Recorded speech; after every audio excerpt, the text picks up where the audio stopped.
काही व्यक्ती आपल्या राज्यापुरत्या मोठ्या असतात, काही देशापुरत्या, पण काहीच्या विचारांचा ठसा देशाच्या सीमा ओलांडून थेट जगाच्या नकाशावर उमटतो।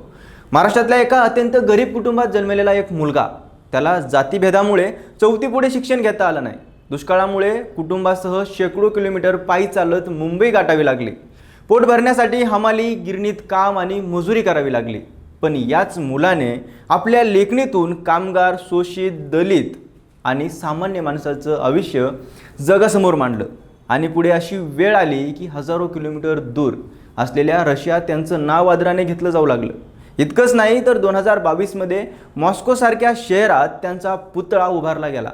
आजही रशियात त्यांच्या साहित्याचा अभ्यास केला जातो, त्यांच्यावर संशोधन केलं जातं। मी बोलतोय लोकशाहीर अण्णाभाऊ साठे यांच्याबद्दल। पण महाराष्ट्रातील अनेकांना आजही एक प्रश्न पडतो की अण्णाभाऊ साठेंचं आणि रशियाचं नेमकं नातं काय होतं? रशियाने एका मराठी लेखकाला एवढा मान का दिला? मी 3.5 कोटी लोकांची मराठी भाषा बोलतोय, त्यांचा रशियातला तो किस्सा नेमका काय होता? त्यांनी माझा रशियाचा प्रवास या पुस्तकात काय लिहिलंय? आणि मॉस्कोमध्ये उभारलेला त्यांचा पुतळा हा केवळ साहित्याचा सन्मान आहे की त्यामागे एका मोठ्या वैचारिक प्रवासाची कहाणी दडलेली आहे? या सगळ्या प्रश्नाची उत्तरं जाणून घेणार आहोत या व्हिडिओच्या माध्यमातून। नमस्कार, मी अमोल जाधव आणि तुम्ही पाहताय लगाव बत्ती।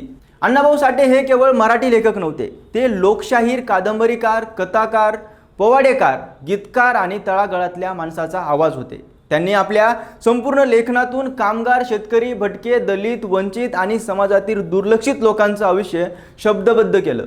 फकीरा, चंद्रगिरी, माझा रशियाचा प्रवास यासारख्या साहित्यकृतीतून त्यांना जागतिक ओळख मिळाली।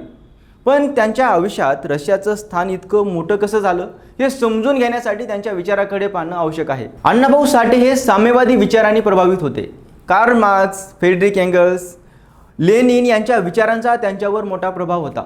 कामगार आणि शोषित वर्गाच्या युक्तिवादासाठी समाजवादी व्यवस्था आवश्यक आहे असा त्यांचा ठाम विश्वास होता। म्हणूनच ते म्हणायचे, पृथ्वी ही शेषनागाच्या फण्यावर नाही तर कामगाराच्या तळहातावर उभी आहे। हा विचार त्यांच्या प्रत्येक साहित्यकृतीतून दिसून येतो। रशियात 1917च्या क्रांतीनंतर लेनिन यांच्या नेतृत्वाखाली साम्यवादी व्यवस्था स्थापन झाली। शोषित आणि कामगार वर्गाला सत्तेत स्थान मिळालं। या परिवर्तनाबद्दल अण्णाभाऊंना प्रचंड आकर्षण होतं। त्यांनी रशियन क्रांतीवरची पुस्तकं वाचली, लेनिनचं साहित्य अभ्यासलं आणि रशियन लेखकांचं लेखनही समजून घेतलं। या अभ्यासातून त्यांनी दुसऱ्या महायुद्धातील स्टॅलिनग्राडच्या ऐतिहासिक लढाईवर स्टॅलिनग्राडचा पोवाडा लिहिला। स्टॅलिनग्राडची लढाई अण्णाभाऊसाठी केवळ युद्ध नव्हतं, त्यांच्या दृष्टीने ते शोषित आणि भांडवलशाही यांच्यातील संघर्षाची लढाई होती। नाझी जर्मनीवर मिळालेला रशियाचा विजय त्यांनी सामान्य माणसाचा विजय मानला। या पोवाड्याचं पुढे रशियन भाषेत भाषांतर झालं आणि तो रशियातही लोकप्रिय ठरला। अनेक रशियन साहित्यप्रेमींनी अण्णाभाऊच्या लेखनाची दखल याच काळात घेतली। दरम्यान रशिया पाहण्याची त्यांची इच्छा दिवसेंदिवस वाढत होती। रशियातील नवी दुनिया स्वतःच्या डोळ्यांनी पाहायची अशी त्यांची मनापासून इच्छा होती। 1948 मध्ये त्यांनी 2 वेळा पासपोर्टसाठी अर्ज केला, पण त्यावेळच्या सरकारने त्यांना परवानगी दिली नाही। अण्णाभाऊ स्वतः आपल्या पुस्तकात लिहितात की तत्कालीन मुख्यमंत्री बाळासाहेब खेर यांनी त्यांना सांगितलं होतं की तू आमचा विरोधक आहेस, आम्ही तुला बाहेर पाठवले, नाहीतर तुझी जागा तुरुंगात असती। त्यामुळे त्यांचं रशियाचं स्वप्न अनेक वर्ष अपूर्णच राहिलं। अखेर 1961 मध्ये त्यांच्या आयुष्यात तो क्षण आला। फकीरा कादंबरीला पुरस्कार मिळाल्यानंतर इंडो रशियन कल्चर सोसायटीने भारताच्या शिष्टमंडळात त्यांच्या नावाची निवड केली। अनेक वर्षे ज्या देशाला फक्त पुस्तकातून पाहिलं होतं त्या देशात आता ते प्रत्यक्ष जाणार होते। ही बातमी महाराष्ट्रात पसरताच अनेकांनी त्यांना आर्थिक मदत केली।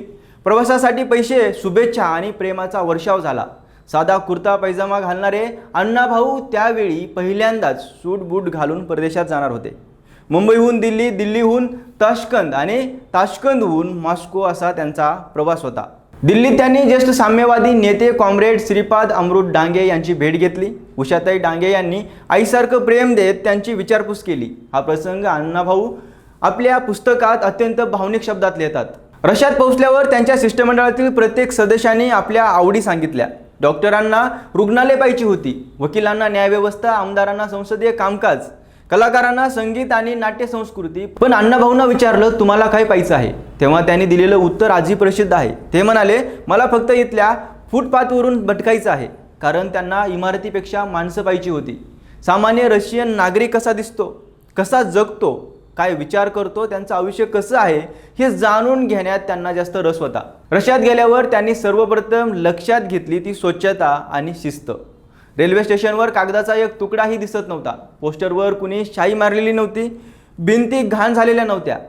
ते विनोदाने लिहितात की असं पोस्टर घाटकोपर स्टेशनवर असतं तर त्याचं काय झालं असतं याची कल्पना नको. लेनिनग्राडमध्ये त्यांनी हजारो लोकांना पुस्तक वाचताना पाहिलं. लेखकांना दिला जाणारा सन्मान पाहून ते भारावून गेले. मॉस्कोमधील गार्गी रस्त्याला एका साहित्यिकांचं नाव दिलं गेलं होतं. हे पाहून ते म्हणाले की ज्या समाजात लेखकाला इतका मान मिळतो तो समाज विचारांनी समृद्ध असतो. मॉस्कोमधील पहिल्याच भाषणात त्यांनी अभिमानाने सांगितलं, मी शिवाजी महाराजांच्या भूमीतून आलो आहे. मी 3.5 कोटी लोकांची मराठी भाषा बोलतो. त्यांचं भाषण आधी इंग्रजीत आणि नंतर रशियन भाषेत भाषांतरित होत होतं. भाषांतरानंतर अनेक रशियन नागरिकांनी त्यांना महाराष्ट्र, मराठी भाषा आणि शिवाजी महाराजांबद्दल प्रश्न विचारले. रशियातील सामुदायिक शेती, मोफत शिक्षण, महिलांचा सहभाग, कामगाराचा सन्मान आणि ग्रामीण विकास या गोष्टींनी ते प्रभावित झाले. त्यांनी ताश्कंतजवळील सामुदायिक शेतींना भेट दिली. हजारो हेक्टर शेती, आधुनिक तंत्रज्ञान, महिलांचा मोठा सहभाग आणि शेतकऱ्यांच्या मुलांसाठी शाळा पाहून ते भारावून गेले. ते म्हणतात, रशियात शिक्षणाची नदी वाहते. अण्णाभाऊ केवळ स्तुती करत नव्हते, ते स्वतः लिहितात, मी रशियाच्या यशाबरोबर त्यांचं अपयशी शोधत होतो. ऐश्वर्याबरोबर दारिद्र्यही शोधत होतो. पण मला दारिद्र्य दिसलं नाही, कारण दारिद्र्य लपून राहत नाही. अर्थात पुढे अनेक समीक्षकांनी त्यांच्या प्रवास वर्णनावर टीकाही केली. साम्यवादी विचारसरणीमुळे त्यांनी रशियाकडे एका विशिष्ट दृष्टिकोनातून पाहिलं असं काहींचं मत होतं. पण साहित्य समीक्षकांचं म्हणणं आहे की अण्णाभाऊंच्या लेखनाचा केंद्रबिंदू सत्ता नव्हती तर माणूस होता. त्यांनी राजकारणापेक्षा सामान्य माणसाच्या आयुष्याचा शोध घेतला. या साहित्यिक योगदानामुळे आणि भारत रशिया सांस्कृतिक संबंध मजबूत करण्यात त्यांनी बजावलेल्या भूमिकेमुळे रशियात त्यांना विशेष मान मिळाला. त्यांच्या साहित्याचं रशियन भाषेत रूपांतर झालं.